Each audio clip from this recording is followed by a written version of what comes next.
San Francisco took care of business. They won the NFC West by beating the Seattle Seahawks, who are in a complete free fall right now. Final score 21-13. And everybody's favorite backup quarterback who's now starting, Brock Purdy, did it again. He was questionable to play, got the oblique, got the ribs. Found my main man, George Kittle, though. One more cut to the right, and Kittle's into the end zone. This is another touchdown pass to Kittle. Kind of tore that Seattle secondary apart. Those are his 2 touchdown passes on the game, but everyone's favorite play, and this shows you poise in the pocket, right? There's a play San Francisco calls Hollywood, and it takes time. So, you got to block because it's a slow developing play, and you need a quarterback who's not skittish. You need a confident quarterback. Here's what the play is. It's fake left, fake right, go deep. He faked left, he fakes right, wide open over the middle, about 20 yards down the field is Kittle. He, of course, does the rest. They call that Hollywood. But I want your take as a wide receiver on what you see from Purdy. Obviously, he's got all day. There's no rush at all, no blitz at all. But walk me through what you see out of Purdy there. Well, you got to be able to sell it. Like, in what sells all of this and how it's all set up is prior to this play, you run the ball with Christian McCaffrey. He was feet, you run the ball with him, you throw it at him. Everything was Christian McCaffrey heavy. And so you now use him as a basically a decoy. Yeah. And you allow your quarterback time because once you throw a screen fake, everything was quick. Your quarterback, young, you give him clear pictures. That's what I loved about that play. It was a clear picture. They knew it was going to be wide open because of how they set up the plays leading to that point. You fake left, you flake to CMC, you find the George Kittle wide open, your quarterback delivers. They did a great job on that. Guys, put it up one more time because I think what Greg's saying is important here. And pause it on the first fake to the left. He actually has McCaffrey, and he's got a blocker in front of him, right? So the linebackers are actually starting to come towards McCaffrey there, which is why there's nobody coming up the middle of the field to pressure Purdy. But that takes a quarterback who's calm and confident that he knows what's going to happen. Well, there's a lot of plays there's very few plays that take this long. Right. When you have a play that takes this long, you have to set it up prior to getting to that play so that you know you have it available. Why this works is because of the attraction that Christian McCaffrey draws. You see the safety split, everybody runs to both screen sides. Right. So you know you're going to have your tight end running down the middle of the field, and they did a great job. He showed some poise. And if he was pressured, he still would have stood in that pocket. And right. I tell you the other thing it shows you, they haven't changed their offense because they've got an inexperienced quarterback. They believe in the kid. But what's impressive is they're not forcing the ball down. They literally are just getting the ball out quick, getting the ball into their playmakers' hands. It sounds so redundant, but this is who they are. And this is why, even in this game, early on, I was like, oh, shoot, they're using Christian McCaffrey a little too much. I was concerned about the wear and tear, potential injury.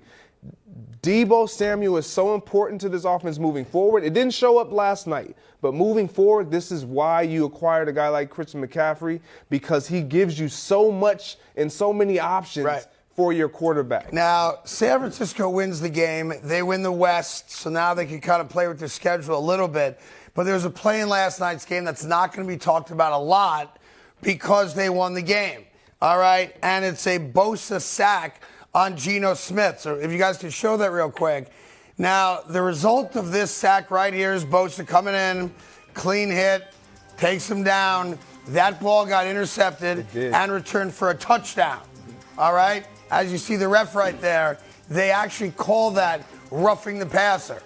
How is this possibly roughing the passer? And by the way, shame on Kirk Herbstreit for not yelling and screaming about this horrendous call. He agreed with it last night. Oh, Bosa fell on him. Guys, we're playing football, right? Yeah, I disagree with this call. What they're saying is at the end of this tackle, he drives him to the ground. He fell on him. He didn't drive him. Yeah, I completely disagree. I mean, again, it didn't cost them the game, but it did cost them. It did cost them a pick six. Yep. Because that was an interception return for a touchdown, as you alluded to. Meanwhile, Bosa did get another sack, and watch the difference. Because of that dopey call by the refs, This time, he sacks Geno, and he's like, okay, all right. Oh, good work. He actually crawled over him, which is more disrespectful in my opinion.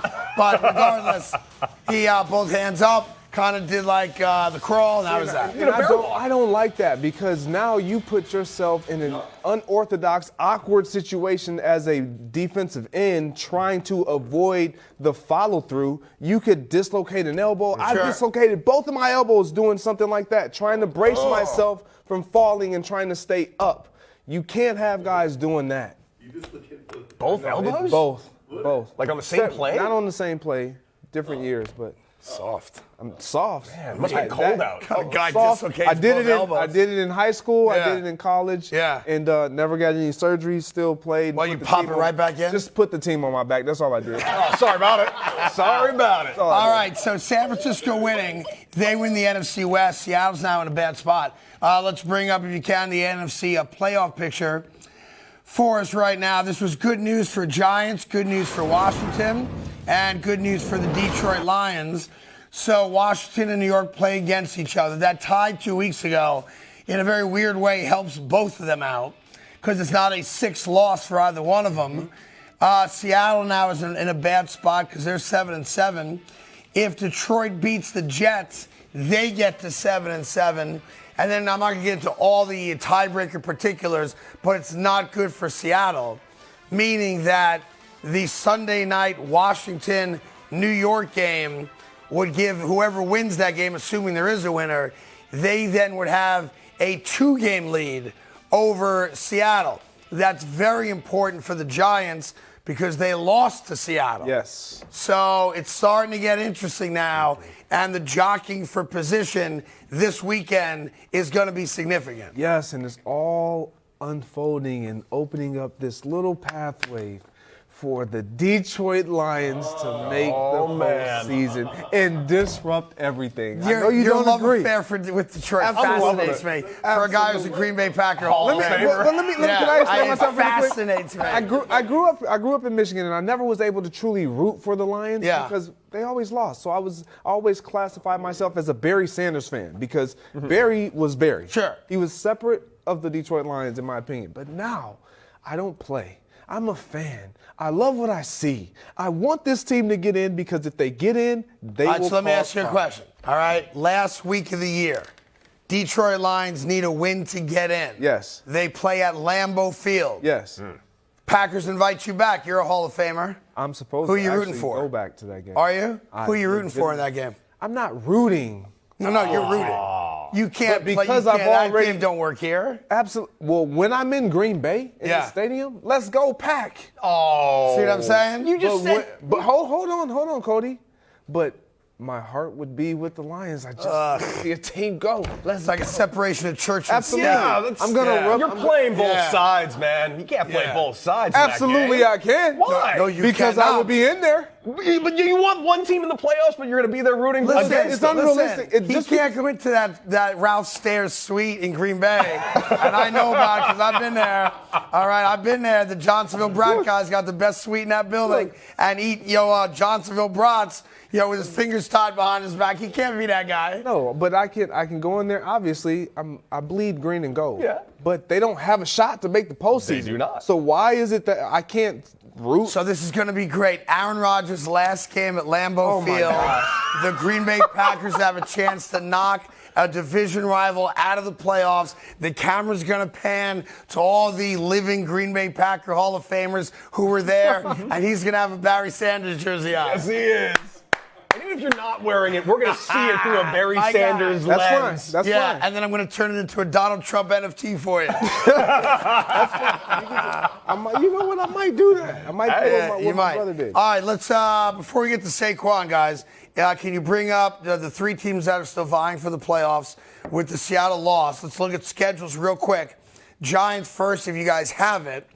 Giants obviously are playing Washington, so that's going to help you out with both teams, okay? And we're trying to figure out how this Giant offense can score enough to beat Minnesota the following week. All right, that game is at Minnesota. We're all kind of penciling in a win against the Colts, so for the sake of the argument, go ahead and do that. If the Giants beat Washington, that gets them to 8. Beating the Colts probably gets them in now that Seattle lost yesterday. If not, though, Week 18, which is a divisional game for everybody, becomes huge because they're going up against the best team in football. All right, that's them. Let's go to Washington. Obviously, Sunday night, Washington at home against the Giants, but this is not easy. No. They've got to go to San Francisco, Yes. and although San Francisco now has already won the West, there's some jockeying for what seed are you going to be. Then they're home against Cleveland. That'll be what, game 5 of Deshaun Watson. And then you end it against the Dallas Cowboy team that, as of right now, has not yet been eliminated for the number 1 overall seed. Mm-hmm. If the Cowboys are playing for the number 1 seed, that puts Washington in a very tough spot. So that's them. Now let's go to the Lions schedule real quick, because these are the only 3 teams that have a shot right now. All I see is wins. Relax there, Tiger. Relax there, Tiger. They're going to lose to the Jets, all right, which is going to really hamper their chance of getting in. And then it's against Carolina. Carolina's playing for division title. The Bears playing the role of spoiler, that's it. And then the game we just talked about. I would say that Washington's probably got the hardest run. The Giants probably the second hardest. And the Lions probably have the easiest of the 3. Easy being, an action word, obviously. Yeah, but the difference between the Lions, this game this week against the Jets, they have to have that game. As do the Jets. It's a playoff game exactly. for both. I agree. They have to have that game to give themselves a legitimate chance. When you look at the Giants and the Commanders, they can both drop this game and still find a way to get in. Well, and to that point, let me just say this so it's clear. If the Giants lose this game, they will wake up Monday morning as the number 7 seed. Yes, because of the tie. They cannot drop out this week because of the Seattle loss. So no matter what the Giants do, they are locked into 7 for one more week. Hey there, thank you so much for watching The Carton Show. You can subscribe right here to get all the latest bits and segments from the show. And by the way, while you're at it, we have a lot of great shows on FS1, so check them out too.